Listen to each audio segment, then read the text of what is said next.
തദ്ദേശ സ്ഥാപനങ്ങളിലെ കരാർ ജീവനക്കാരെ സ്ഥിരപ്പെടുത്താനുള്ള സർക്കാർ തീരുമാനത്തിനെതിരെ യൂത്ത് കോൺഗ്രസ് യുവജനങ്ങളോടുള്ള കടുത്ത വഞ്ചനയാണിതെന്ന് സംസ്ഥാന പ്രസിഡന്റ് ഒ.ജെ. ജനീഷ് പറഞ്ഞു.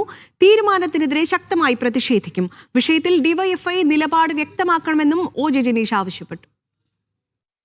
എംപ്ലോയ്മെന്റ് എക്സ്ചേഞ്ചുകളും പേര് രജിസ്റ്റർ ചെയ്ത് തൊഴിലിനു വേണ്ടി കാത്തുനിൽക്കുന്ന ചെറുപ്പക്കാരോട് PSCയുടെ പരീക്ഷകൾ എഴുതി റാങ്ക് ലിസ്റ്റിൽ പേരുൾപ്പെട്ടിട്ടുള്ള ചെറുപ്പക്കാരോട് ചെയ്യുന്ന കടുത്ത വഞ്ചനയാണ് പിണറായി വിജയൻ സർക്കാരിൻ്റെ ഏറ്റവും അവസാന കാലഘട്ടത്തിൽ ഇപ്പോൾ നടപ്പിലാക്കാൻ വേണ്ടി ശ്രമിക്കുന്ന ഈ നിയമനങ്ങളെന്ന് പറയാതിരിക്കാൻ വേണ്ടി സാധിക്കില്ല. DYFI ഉൾപ്പെടെ AYF ഉൾപ്പെടെയുള്ള സംഘടനകൾ അവരുടെ നിലപാട് എന്ത് എന്ന് ഈ വിഷയത്തിൽ കൃത്യമായി പ്രഖ്യാപിക്കാൻ വേണ്ടി തയ്യാറാകണമെന്ന് യൂത്ത് കോൺഗ്രസ് ആവശ്യപ്പെടുകയാണ്.